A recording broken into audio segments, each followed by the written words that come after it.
is Mark. I am a physical therapist. I've been a PT for 25 years, and I've worked in home care for about 15 years with New England Home Care, your sister agency in Connecticut. Is everybody in the room a nurse? Yes? Anybody not? Good, just so I know the audience. And so, as nurses and therapists and our aides, our job is to care for our patients. We want to do all we can for them. We want to do everything that they need from us. Our goal in today's session is to just reinforce the safety techniques with transfers, lifts, and positioning so that we ourselves don't get hurt while trying to help them. Agreed, if we're hurt, if our aides are hurt, we then can't help anybody. Government statistics. They say that over 200,000 healthcare workers are injured each year in caring for patients. The vast majority of those injuries are musculoskeletal injuries.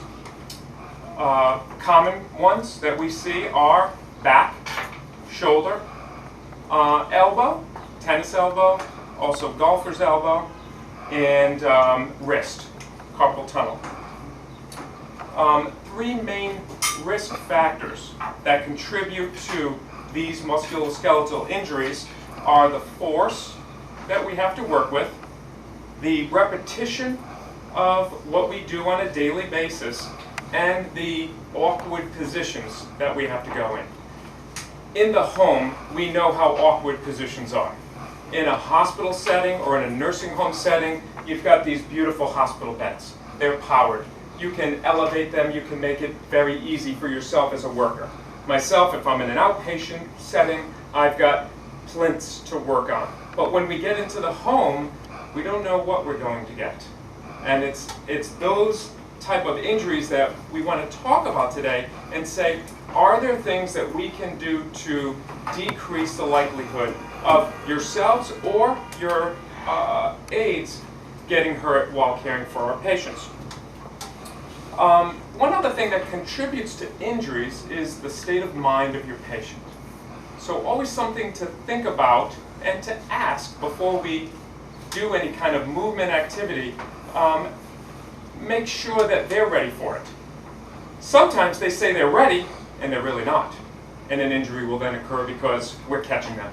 Sometimes they'll say they don't want to do it, and if we push them to move, they will resist, right? And then the force is increased. Who knows the weight restriction? How much should we lift during our daily tasks? Does anybody have an idea? No? Remember this, 51 pounds or less is what is suggested. That we should not be lifting more than.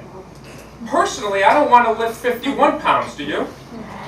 What we'll talk about today is not necessarily lifting, which is where we hurt our rotator cuff, but rather transferring, where we take weight and move it so that we're not lifting the patient's entire weight.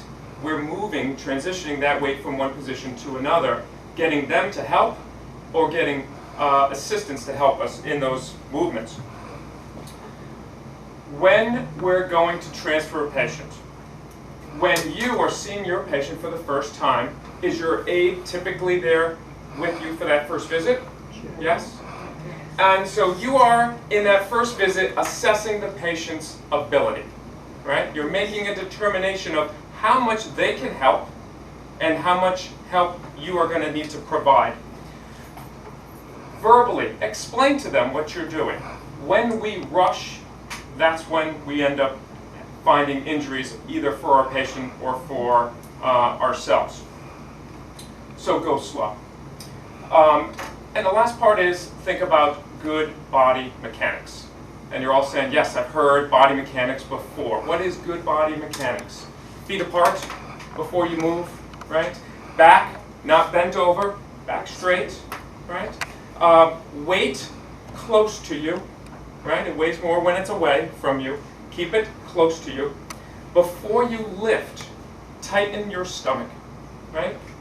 Creates a stronger core here as you go to make the movement. And then the last part is don't rotate your trunk, instead rotate your feet. Move your feet as you're moving the patient. If we follow those body mechanic suggestions, we are less likely to then hurt ourselves. But most of that requires something called flexibility. All right, and as we're sitting here in our chairs, we're not being very flexible. Our kids are sitting on the floor, right? They're moving and they're flexible. But as we're sitting in cars and sitting in chairs, we tend to be very tight, especially in our leg muscles. And so it's a good idea to stretch your hamstrings, to think about, can I still touch my toes? Can I get my leg up on a chair prior to the lift? Recent studies show that in order to truly stretch a muscle, you have to hold it for about 2 minutes, which is a lot longer than you've probably heard before.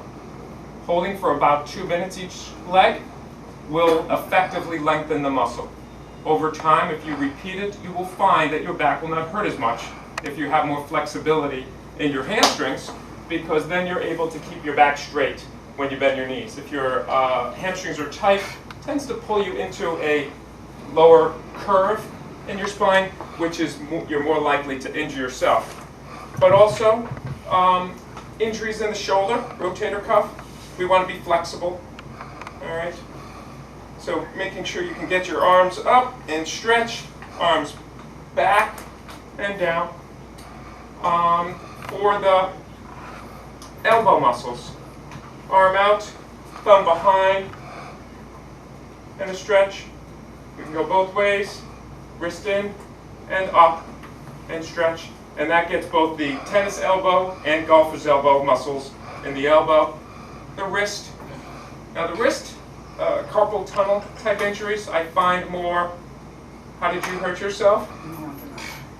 I find this more with repetitive activity of typing.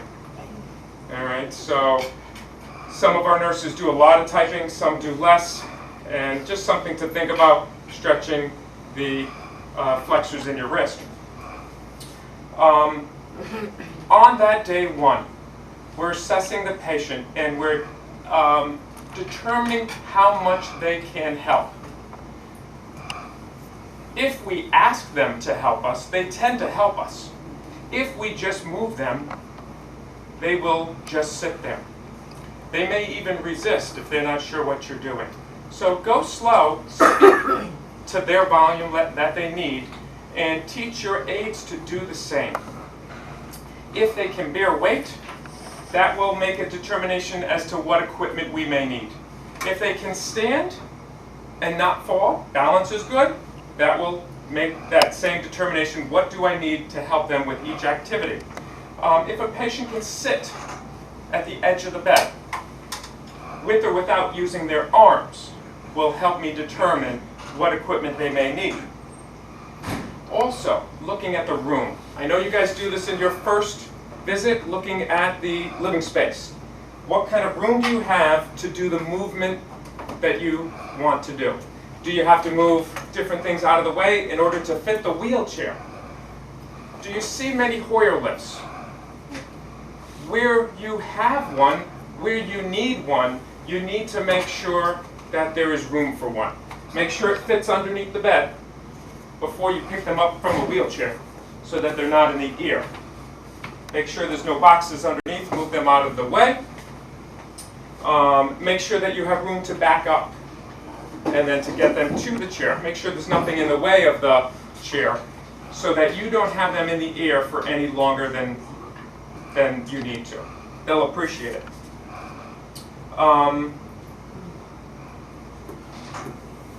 With regards to transfers, and I have my volunteer, if you could come up and help me.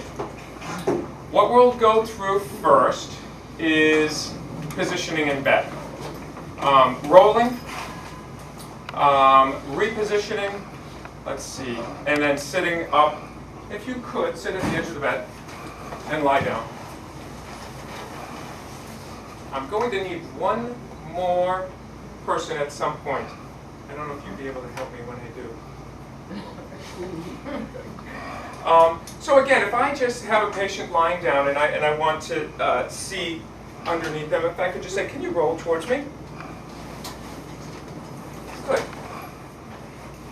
A lot of our patients can actually do it when we just ask them to. How often do you find yourself or your aides just say, here, let's roll you over? And as soon as you do, you're in that awkward position, right? So the first thing I'll say is, can you do it? Sometimes they'll say no. Or I'll see them try and they'll struggle, and I'll say, okay, hold off on that. Can you bend your knee? Good. Can you bring your arm here? Good. Now can you roll towards me? By bending the knee and bringing the arm across your body, you've effectively decreased the amount of weight for them to rotate over. And now they're in a relatively comfortable position? Yes. And the same thing, if they can't help me at all, I will then, step by step, lift the opposite leg. I will bring the arm over, and I will assist from here and here, and you can't help but help me. And back. I like to be on this side of the person so that they feel comfortable, so that they don't feel like they're going to roll off the bed. If we're doing a sideways motion in the bed, like let's say you're all the way over here. Let's say we're getting onto a stretcher. That's when I'm going to need an assistant to help.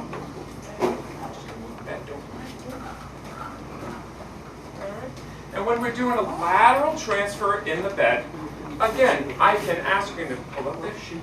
I can ask the patient, can you scooch over? The answer may be no. We'll go with no. I may then say, well, let's see what part you can do. I'll bring the legs over, and I'll ask, can you lift your bum up and over? All right, and your shoulders up and over. Good. So I can break it into parts. Okay, scoot yourself back over. But for those patients that cannot help at all, and we need to get them all the way over, let's say if there's a stretcher here, what I want to do is have an assistant with me. Go ahead and grab that sheet with me. And we're going to make sure ahead of time that we have a leader, the person in charge, and my assistant. My assistant's job is to, number one, have good body mechanics, don't be bent over, and all you're going to do is hold. You're not going to be pushing, okay? All you need to do is hold.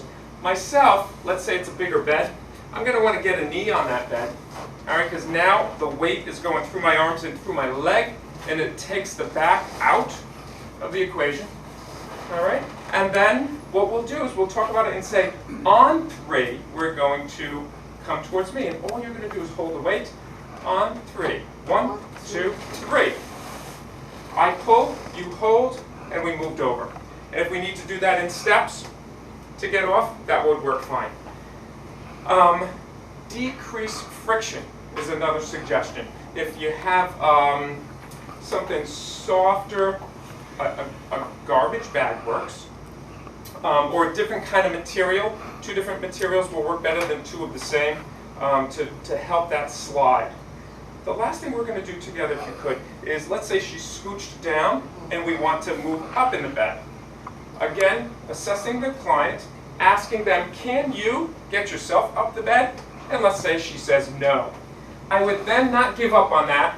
I'm going to ask her to bend her knees, or I'm going to help her. And I'm going to kind of hold the feet and say, can you push to get yourself up? Maybe she can, maybe she can't.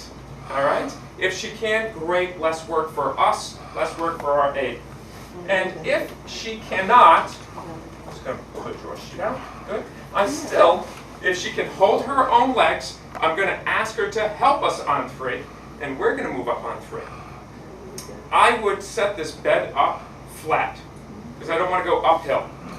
But I tried earlier and I couldn't adjust it. So we're going to leave it like that, but you're going to have your bed flat, and we're going to lift together, all right? And all we're going to do is be sliding her up, all right? So you're going to hold the slack in the drawer sheet, and on 3, I'm going to ask you to push with your legs as we go up. And what we're going to do, okay, is we're going to be stepping this way. So our one foot is pointed towards the head, and we're going to be lifting and shifting on 3. 1, 2, 3. Very good. So, did you feel anything? No. I didn't feel anything either. So by going slow and talking through and asking for help from the patient, was it much work for you? No. Wasn't much work for me either. Thank you very much for your help. And express 1 second. Yes. If a client has a, of course, hospital bed that has to remote, is it okay to put up the bed? Sure. Whatever you can do to use gravity to assist you is perfectly fine. Okay. The same way I would say don't have gravity hurting you by having the head of the bed up. Okay. Another thing to think about, if you have that power bed, you want to make sure that if you are working with the patient, let's say checking vital signs, we want to have the bed a little higher, about waist level, so that we're working at a comfortable height. But when we're doing any kind of movement, sideways, up and down, or sitting up, we want to have the bed at a height that's about lower than the waist, about hip height, all right? And hip height of the shorter person of the two, if you're working with two people. So get it down to, in this case, your level. Okay? But yes, you can certainly use that to help you the same way we used her legs to help us. Thank you. Okay. Now, so we've done rolling, and now what we want to do is talk about getting to sitting at the edge of the bed. If you get there, many of your patients have hospital beds. High percentage, low percentage? Wow. Low? Me too. If they're there, and you have these bars, get them out of the way before you're checking vital signs. Get them out of the way before you set up the Hoyer lift. They're there for when you're not. All right, as long as you're still next to the patient, let's get them out of the way so that you're not bending over that in addition to the patient. So we get them out of the way. And again, I'm going to ask, are you able to sit up at the edge of the bed? And sometimes they'll say, sure. And they may go ahead and sit straight up like this and stop. And I may see her struggling. Okay, if I know that she's had an abdominal incision, she's probably, lie back down, going to say, ouch. Okay, so suggestions, if it's a struggle for them to sit straight up, you would then say, let's roll first. If you can bend your right knee, bring your right arm over, roll onto your side. Good, I'm here so that she's comfortable. I'll ask her to bend both knees and bring your feet over the bed. And you're going to push with your arms as you bring your feet off. Good, hard. Nothing for me. Again, whatever you can do to get the patient to help, have them do it. And especially important on your first day, because this is how you're setting up that plan for how much the aide has to help. If the aide sees you do this and you say, this is the way that I would like you to do it, that way you don't get hurt. Perfect way. However, go ahead and lie back down. Sometimes they cannot do that much. And if that's the case, I'm going to bend both legs. I'm going to bring this arm over. I'm going to bring this one out of the way. I'm going to help her to get to her side. I'm going to bring her legs. I'm going to ask her to help. And I'm just getting my hand underneath the shoulder and underneath the legs. And we rock to a sitting position. Here's where we need to go slow. Right? If we rush from here, we could have a fall. I get a sense for her, how is her sitting balance? Can she sit there, or is she holding herself? Okay, somebody who can sit independently with their hands on their thighs is going to have better trunk control. I can look at the history, if I have any medical history, to get a sense for how was she doing in the hospital. Okay? I may find out from that there's a very weak right leg. Let's say she had some injury to her right side, whether it's painful or weak, and I may want to use a belt. Do you guys use any transfer belts with your patients? If a patient is wearing just like a pullover, I have nothing to grab. We would never want to grab the shoulder because we run the risk of having a dislocation and pain in the shoulder. So when I have the belt to grab from, it gives me something a little bit more firm. You never put it directly on the skin. This particular belt is easy to clean in between patients. The material is better than the cloth old-fashioned ones. Good to have one. And so now with that, I'm able to control her if I need to. And on day one, I'm not really sure if I need to or not. I'm going to set up this wheelchair. And we said that her right leg was weak. So I'm going to set up the wheelchair on the left side. Agreed? Yes? I'm going to lock the wheelchair. And not all wheelchairs allow for this. But if these are removable, we can get it out of the way. We may find that the patient is fine with standing, pivoting, and sitting, and therefore we could just leave it. However, somebody who can't stand all the way, what do we say? 51 pounds. How can I get her from here to there and not lift greater than 51 pounds? We can eliminate this height, and we can slide over. So get that nice and close. I'm going to ask you to scooch forward. Don't move yet. I'm going to rotate so that her bum is here and her knees are pointing more towards me. Turn a little bit. Good. And this way here, I'm only going about 45 degrees to the chair versus 90 degrees if she were facing straight out.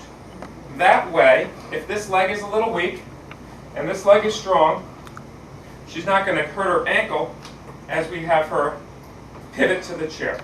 And what we'll do is say it again verbally on 3. We're going to rock forward and get to the chair. I'm going to do it with you. I'll grab the belt. Okay? I can grab 2 behind the belt. I can support this knee if needed. And we're going to rock forward. No, on 3. Hold on 1 second. Should block the bed. On 3. 1, 2, 3.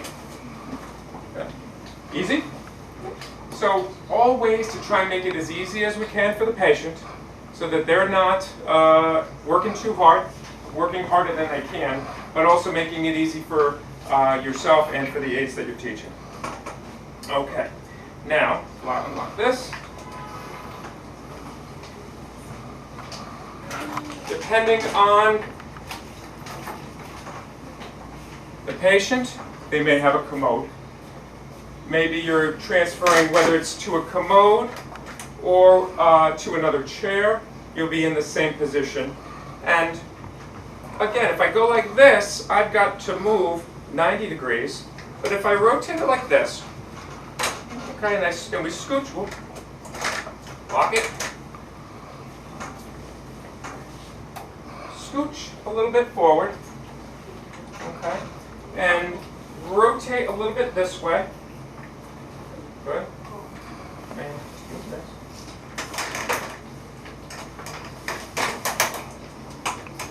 That looks better. Now we do not have very far to go. I can even say you can reach for here as we rock forward. 1, 2, 3. Good. If this were the weak side, that would be wrong. Right? We're going towards the weak side. We would want to shift it and put it onto the other side. Always go towards the strong side. So if we were in, put up in here. If we're getting back into the bed, and we got out of the bed this way, we're now going to switch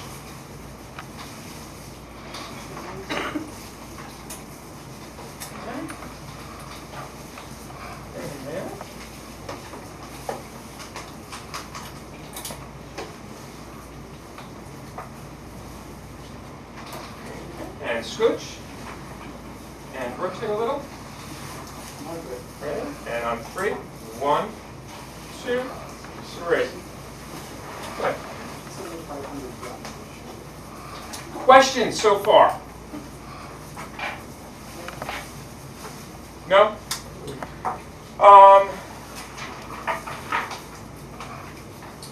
What we didn't work on is standing. Part of what you have to do with your patients on day 1 is make sure that they can get out of their bed and into the shower, correct? In order to get there, they have to walk. you would determine from the both the patient interview and from the discharge paperwork what kind of device are they using. So here, if it's a cane, and again she had weakness on her right side, what side would we put the cane on? Height-wise, if there's both a cane and a walker, I match the two. And can you stand?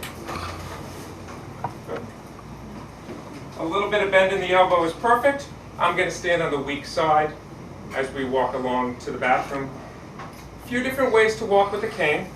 We can do it in 2 steps, which is right leg forward with the cane, and then the left. 1, 2, 1, 2, 1, 2, and the other way. If they're not comfortable with that, is 3 steps. Cane forward first, right leg forward, left leg forward. So 1, 2, 3. Okay? And if we could just come back here.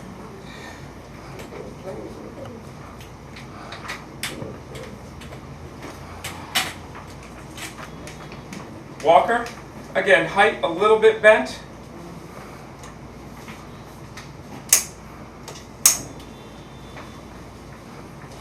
Flat. You may find that bathrooms, may I take this for a second? The bathroom doors in most houses are a little bit narrow. And if when you're walking into the bathroom, you're hitting the door jamb, switch, the wheels, they're always on the other side to start. When they come from the vendor, switch the wheels to the inside. It gives you about 2 inches of extra clearance. I think I'm a little off on my side. 1, 2, 1, 2. 1, 2. Just a perfect walker. And we can just walk along with the walker, pushing it forward. Go ahead. Right. Or if her right leg is hurt, we'll bring the walker forward first, bring the right foot forward second, and then push on your arms as you bring the left leg forward. Easy enough? Yeah. Okay. You see how I just automatically grab the belt? If it's there, so will your aids. If it's not, I'm not sure where they might grab. Okay, but this is a great place to have good control over somebody. If they start to fall away from me, I can get them very easily close to me. Remember, body mechanics, further away weighs more. So the quicker I can get them close to me, the better. And if she starts to fall away and I grab the shoulder, she will keep going away because the shoulder's just going to move with her. Right? So better to have something to grab up close.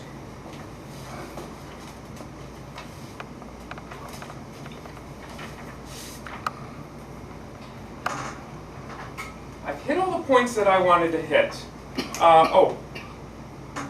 Slide board. How often do you guys use them? Questions about slide boards? Anything? Who's the appropriate patient would be one thing I would think. Would you sit down for me? I'll take this. Somebody who can't bear weight. That's right. Maybe even single, right? But bilateral, or maybe a stroke patient. All right. But they have to have some strength in an arm to assist, and they have to have some trunk control to be able to hold themselves up while we set it up.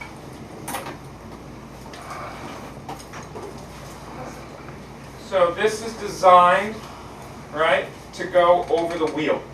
This little cutout here, slot goes right over the wheel. I'm going to have you lean up a little here. Okay. And switch over just a little. Okay, good. What we don't want to do is grab underneath. All right. It might pinch as the weight shifts to the board and the board leans over. This gives me the ability to maybe go in a few small steps rather than all at once. Okay, so in this case, this would be if I'm weak on my left side. We're going towards the right side. I can help block here on the right side. I can say flat palm here, reach here. Lean forward and shift a little. Good. Lean forward, slide over. Lean forward and shift a little. Good, and you can come here.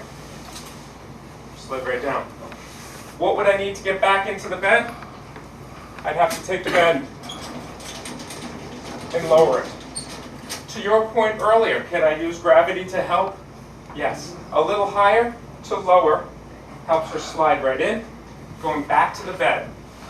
To be honest, we're lucky if we can get it flat. Yeah. Right, from the wheelchair height to the bed height. If we can lower the bed, that's definitely helpful. I have a question. I have a patient. He's a young guy.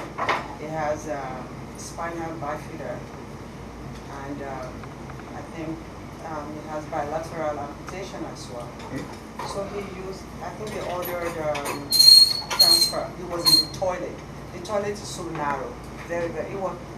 Because he's young, he doesn't want certain things to be done for him. So the wife was not in there, or sometimes maybe the mom. So the bathroom is very, very small, and they order a transfer board. So in the toilet, he was screaming and said, "No, I don't want it this way." But the way he wanted it is very dangerous because he has no leg. Yeah. He only has the upper hand, and he's not listening to instructions. Yeah. So in the toilet, let's say he's sitting on the toilet bowl, and you actually want to transfer him back into the wheelchair. So how best will you do that? Okay. Well, there's no commode in the house? He doesn't want to use it. Because he's young, he's only 28 years old, 28 or 29. He doesn't want to use it. So this is a great example of somebody that after you do your assessment, you may want to bring that back to the office and speak with your supervisor about that. Because you're setting yourself up for failure, you're setting the home health aide up for failure if we just do what he wants. Maybe we need to get involved from the very beginning with the supervisors to discuss with him and try to convince him of the safest way to do it. I did. That's what I did. I told him that he's going to fall because he doesn't have control of the lower limbs. Yep. And he has to do this the right way. I went in there with the aid. Yep. And after a while, he has some mental issues too. So he's very stubborn. Yeah. So I was just looking at what we just did here. Yep. So you did not have one of these, or you did? They have something like this. So that one, but it was not visible in the bathroom. Yes. It was only for his bed in the bedroom. Yes. Agreed. Most times, it has a belt. That was what we used. It's between me and the aide, and we were able to transfer him. Were you lifting? Yeah. Not actually, he has the belt. We use the belt and we lock his leg, and we transfer, and I show the aide. What did you say about his legs? Could he bear weight? No, he doesn't have no leg. So you're lifting him? Yeah, it's just, we use the belt. Yes. To just grab him and put the two stump together and transfer him. Yes. Do you think you went over 51 pounds? No. I think probably. I don't know. Okay, so here's my suggestion. A gentleman like that, I would, number one, I would get a commode, but not this kind. He needs a commode that the arm rests move like this wheelchair does. Okay. You got to get this out of the equation, right? And he would need a wheelchair that also has removable armrests, and I would use the slide board. If the long-term plan is for him to use the toilet, I think that somebody is going to... It was a short term because we told him that's not going to happen. Somebody's going to get hurt. Yes. How many people have Hoyer lifts? The things that I just want to say about the Hoyer, if I'm going to use a Hoyer, before I lift up my patient, all right, before I get them in the sling, I want to make sure that there's enough room. So I'll do a dry run, and I'll bring this over. I'll come back, and as I do, I say, well, got to move this out of the way. Make sure I have enough room to come back, turn, and I'm going to go underneath the bed and make sure there's nothing underneath. Once I do the dry run, and I know that I'm all set, then I would attach the sling, lift up, get into bed.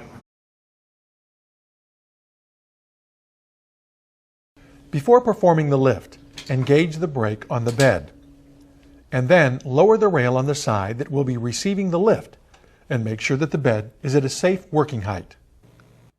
Move the resident and wheelchair as close to the bed as possible. Engage the wheel locks on the wheelchair and move the front riggings out of the way. Position the sling on the resident. One caregiver should stand in front of the wheelchair and the other should stand in back. Lean the resident forward in the chair, letting the caregiver in front support the resident's weight if needed. Slide the sling behind the resident with the smooth surface against the resident's body and the grab handles outside. The sling should be positioned between the top of the resident's head and the base of the spine. Make sure it is straight and parallel to the resident's shoulders. Push the bottom of the sling to the seat.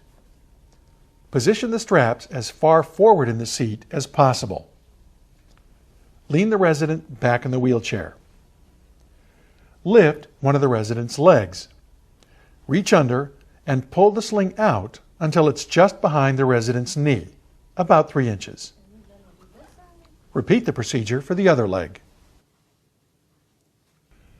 Position the lift so it's over the wheelchair.